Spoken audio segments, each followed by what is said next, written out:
All right, brothers, fantastic. So let's do it. Star Wars Armada came out a little while ago. I kind of missed the boat a little bit at first with it. Been playing a little Warhammer, but I've actually got two of this core set now. And it's really fantastic. It's basically kind of like a little bit more tactical version of X-Wing. You go through and you play more of Fleet Command. So it's kind of like Battlefleet Gothic in a way, but in the Star Wars universe. But at the same time, I've only played a little bit of Battlefleet Gothic, so I'm in no way an expert in Battlefleet Gothic. But from what I have played, there are some differences, a lot of differences in terms of movement and things like that. And there's a lot more tactical planning in this game here, Star Wars Armada. So as you can see, you in this core set, you basically get everything that you need to start the game. You get like a Star Wars Imperial Victory class Star Destroyer. Now, just important to note, the Victory class Star Destroyer is kind of like the smaller Star Destroyer. It's not obviously the Super Star Destroyer, which is huge. It's not even like the little Star Destroyer. It's actually just the sort of like the in between one. But then you've got the Imperial Star Destroyer as well, which is a step up from that. So the one in the opening credits of episode 4 and things like that, that's an Imperial Star Destroyer. Okay, this Victory class destroyer, it's kind of got these like side sort of fins here, and it is substantially smaller. The ones in the movies, like they actually come to around about here, and you can actually play them in this game as well. But just so you don't get confused, like there's different rules for it as well. So if you go out there and you want to kick some butt as the Empire, you can still use this one, proxy it up or whatever. But in the game, there's actually like a bigger Star Destroyer. There's also a Super Star Destroyer as well, like that big massive Vader one, the Executor one, which is really fantastic as well.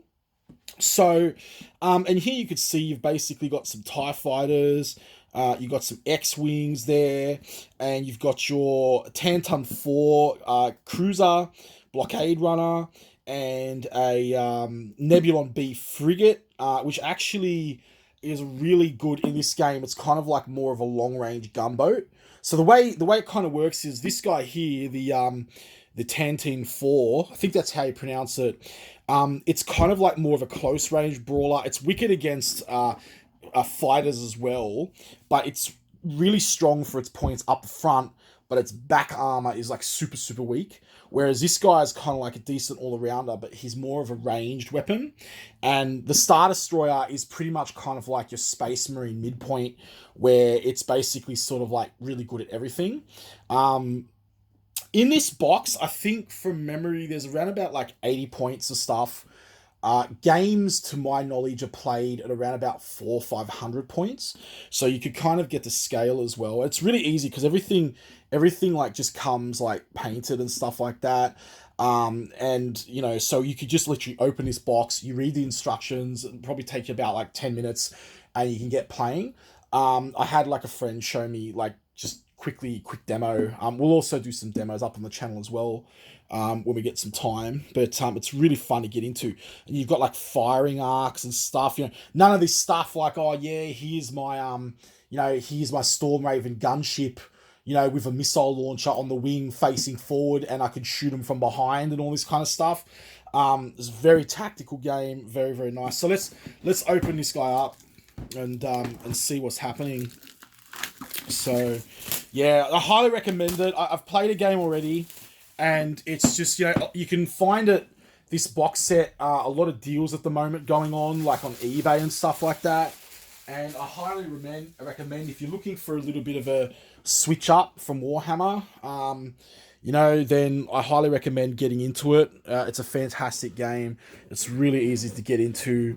And don't get me wrong, like I'm a massive critic of Star Wars at the moment.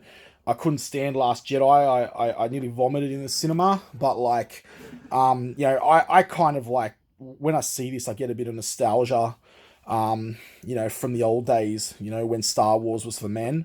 But, whatever. So, here we go. So, open the box here. It comes with a starter, bit of a starter rule set right here. So, we'll just open this guy up over here, and of course there's the models down there, which are pretty fantastic as well. Let me see, where did I put my knife? I've done it again. I always do this. I do unboxings. I'm a bit of a silly head. And I've just literally had my scissors here. Oh, that is really annoying. Okay. So it's just literally, maybe I can use my Dremel on it. Nah, might not be a good idea. All right, just bear with me while I get this guy open. It's just such a difficult thing. Opening tools. I found it. There we go. I did have my scissors, but it was just buried under my backlog of stuff that we need to get sorted. All right, fantastic. So, wicked. Getting back to the unboxing, and just open this guy up right here. So it just doesn't want to, at least they package it correctly. You know what I'm saying? Like it is a little bit hardcore to open, but at least they kind of get into it. Open this guy up. So there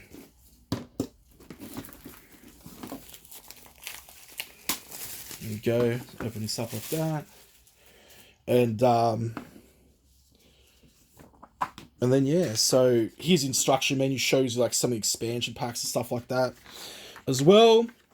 There is a little bit of assembly required, like, you know, this is the movement tool, the game objectives. Here's like the general map, your deployment. So you can literally just play on like a star map, or you can even just play on your coffee table.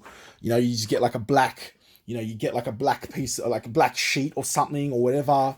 But you can get maps and that as well, you know, formal maps. I've actually got them made for like one of my games as well. And this is kind of like your walkthrough, like to the rules, teach you how to play. So good old Tarkin there. Yeah, overlapping ships. So this is a really cool rule in this, because space is like 3D. You go through, and like if your ship lands, you can fly under ships and you could go over ships, right? Just as long as your ship doesn't finish its movement on top of another ship. If your ship finishes its movement on top of another ship, it constitutes a collision, which I think is an epic mechanic. But I'll go through this a little bit later when we do like a bit of a demo game or a playthrough, and I will be back repping these. So another rules reference book in here, like that. All right, fantastic. Okay, so it just explains you, like, you know, some of the things like shields, how it works, and all this kind of stuff. And like I said, this is an unboxing video, so I'm not going to go through the rules too crazy here. I'm still learning them myself. Little bit of advertising there. You know, but whatever, I'm down to that. It's done the right way, because it's, you know, it's separate to the actual thing. We got some counters. So all these counters, they do like different things. So these are basically like your wounds on the fighters. So you've basically got, like, you know, TIE fighters have like 3 wounds. Each wound is represented by a single TIE fighter as a model. Okay, but obviously, you know, you don't take the models off. You use this little wound counter, like, get it down. This is your this is the part goes underneath it. This part here, this is for these are your movement actions. So at the start of every turn, you could basically deploy certain actions, like evades or repairs or things like that, to basically mitigate damage, or you could transfer damage and stuff like that. It's really cool. These things here, so this is basically just, once again, you know, it's basically your side tokens. So you got like the rebels will probably be red, and the Imperials will probably be blue. Then you've got, this is your range, so this is for firing. So you have different arcs. So, you know, certain things will be able to fire all of its weapons, and then, like, sort of as you get further away, longer range weapons are only red. So I believe it stands for like ion cannons, missiles, and turbo lasers, which are pretty much the main armaments in here. But, you know, like I said, I'm still learning the rules myself, so it's properly. The other side of that, pretty much the same thing. All right, so on the other side here, you've got, this is like a movement tool for your fighters, right? This is actually why I got so that's for capital ships on that side. that's for fighters, and it's you've got your range of your fighters. So fighters only very short range, so X-wings and that. But basically, you could go through and you can actually move. Here's your movement, depending what movement statistic your fighter has, then you can use that. Now, that's different to capital ships. Capital ships have like a movement tool. It's a separate plastic one, which they use, which is really cool as well. So here we go. Here's some more. These are the templates for the ships. Whenever you buy a ship from Star Wars Armada, you'll get these firing arcs. So it's really fantastic because, see here you have your weapons. So these are the weapons that they have. So you've got shields here in this little thing. So there's a few. This is the front of the Star Destroyer. So you've got shields. It's got 3 front shields, 3 side shields, 1 shield up the back, which kind of sucks. It's got 2 guns up the back and then 1 iron cannon. And then you've got I think that's an iron cannon. It's blue. I'm not sure. I have to recheck that. Sorry. And then it basically got the firing arcs as well. So, so stuff has to be in line of sight. And also, you have to draw a line to each other using this dot. So that's how you kind of measure it. So it's got to be within your arc. Your arc needs to be in line of that, which is pretty fantastic. And so the rest of it is pretty much just who goes first and all these other tokens over there, which is pretty cool. These are your sort of like your orders that you need to set up before the start of a turn, which are really awesome. Then you can play it. So it's very tactical like that, where it kind of simulates fleet combat.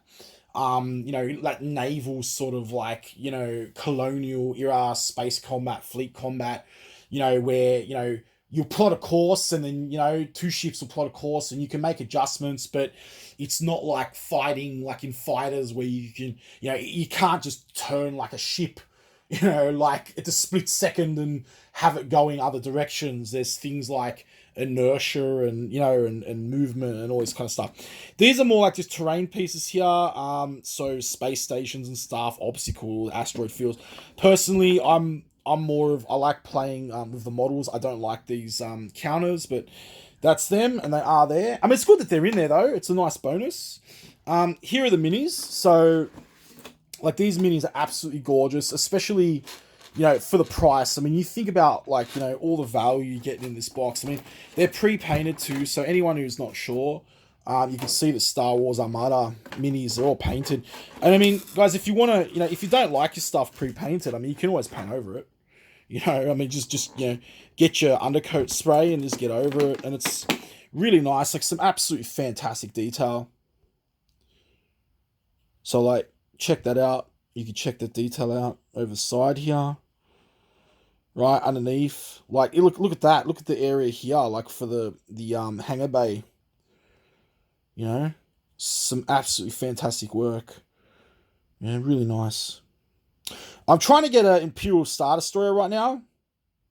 But they I don't know, for some reason they're a bit hard to grab. I don't know if they discontinued them or what's happening there, but yeah, there it is. So that's the Victory class Star Destroyer. Nebulon B frigate, right, which is fantastic. It's a nice little ship, this. Don't underestimate the rebels in this game either. I actually, I'm always going to be an Imperial player because of the rule of cool. And, I'm Empire all the way.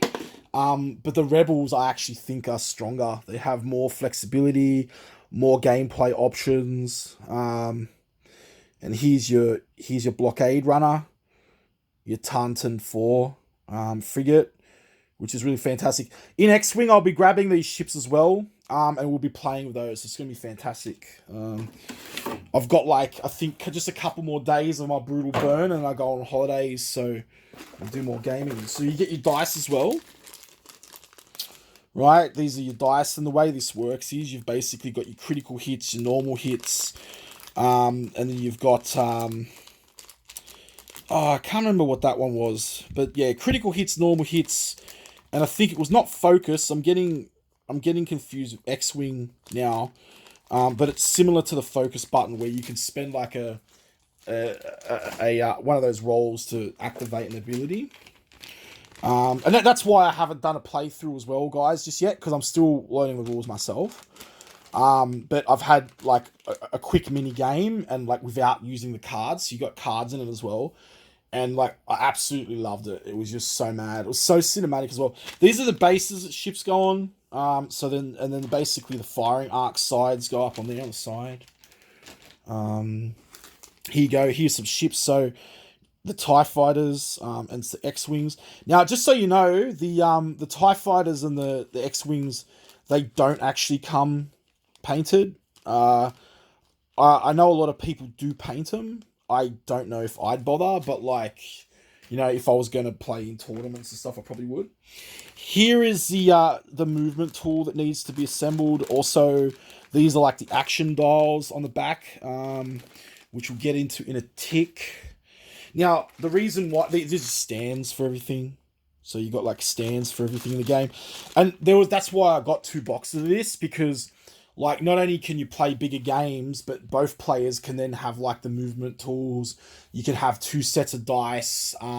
That's the only kind of issue with this game. I don't think it's a big deal, but you know, because it isn't like a D6 system, it actually has its own measuring tools. It's like you can't just get like a tape measure. You know, you can't just use D6 dice. You have to use the dice for the game. And also then you've got cards and that, which we'll go through in a second. So here are the bases for the rebels, which are pretty cool. And yes, some more cards. So let's just go through these. I'll just show you just once again. There's nothing in here. Oh, I just love this box set. It's just so good.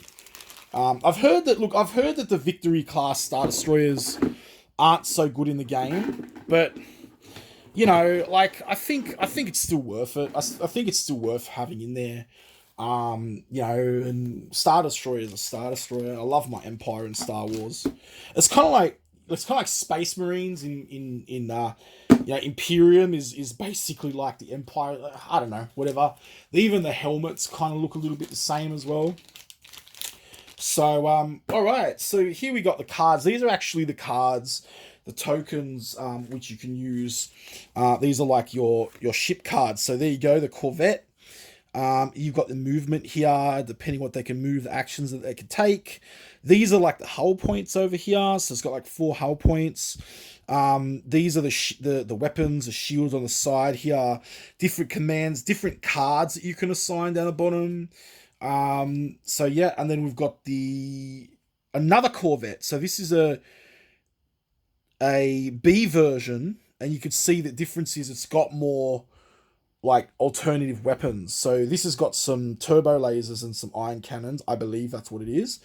And this has got some just like ion cannons. So if you want to go through, disable a ship. Also more hull points as well. Here you got some like orders that it can perform. Like I said, I'm still learning the rules, everybody. So I'm just making this video for the love of it. You know, it's all good. So Nebulon B frigate, escort frigate, and a support frigate. So as I was saying, it's really fantastic that they give you 2 versions of it. These are five hull points, and then you've got shields. As you can see here, it's got really good front but shitty side shields, and then you've got like 2 up the back. So this is really like a a long range weapon. I noticed, like, I won the last game I had, but basically I was just goofing around though, but I ended up winning against a quite experienced player. But he was teaching me how to play and stuff. But what I ended up doing is I just ended up like just with rebels, just like charging everything forward and just ramming his Star Destroyer. Now, admittedly, that probably wouldn't have worked if it was a bigger sort of style game. But it worked in this instance because like he only had 1 ship and some fighters.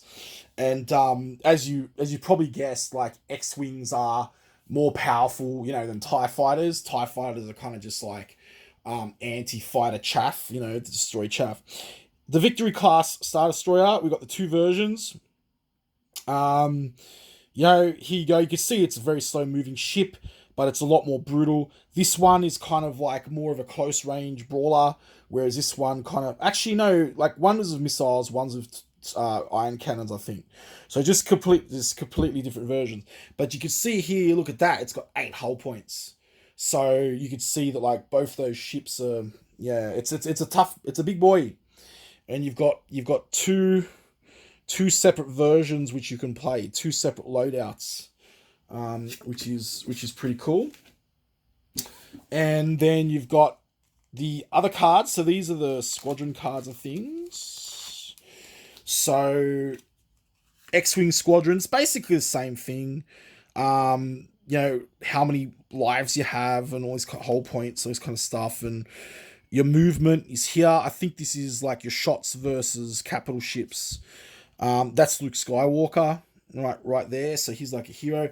They've got these like abilities here as well. So he's a bomber. So, you know, you can add, you know, so while attacking a ship, each of your icons adds 1 damage to the damage total, and you can resolve a critical effect, which is pretty cool. TIE Fighter Squadron. You got all these, I don't know who this woke character is here. It's someone they've added in there for diversity or something. Basically, all these abilities here. I'm still learning about this section of the game, so I'm not going to presume to narrate these at the moment. As I said, this is more of a unboxing video. And then we've got the these are brutal. So I've played with these. So so first game I had, it was brutal. I literally like drew the worst damage card in the whole game. It was so brutal. So what it was is where I think it's when you roll a critical, critical damage, you have to roll draw a damage card and you shuffle them. And I rolled one, like I just spent like an action point, like a strategy point, buffing my shields the turn before, like to get like an extra shield up or whatever. And then like I invested in that, and then I rammed, and then the critical damage I got was I lost all my front shields for like the whole game. And it was brutal. Yeah. So, and you know, my friend goes to me like, Steve, oh man, you basically just like, you know, rolled the worst card. You drew the worst card in the deck. I was just like, oh, you know, that's brutal. So anyway, yeah, so that's pretty much it. That's a core rule set, core box for Star Wars Armada. It's a fantastic game. It seems to be going really reasonably priced at the moment. I don't know, maybe they're gearing up for a second edition of it or something like that. But like they're doing with X-Wing right now. But like even if they do, I still reckon it's a pretty sick buy. It's really worth the money, but just look for some deals. Like, because like I said, I saw this around really cheap. Some people are charging silly dollars for it. Other people are charging, like, just giving it away, really. I mean, like I said, this was like $100. And then usually, like, I see it on eBay Australian for 160. So just shop around. But I really, really, like, enjoy this game, and I recommend it. And I will be playing it here on the channel in the future. And it's great. So everybody, guys, Brother Stevanius here. I'll catch you in the next video. Thank you for watching, and take care.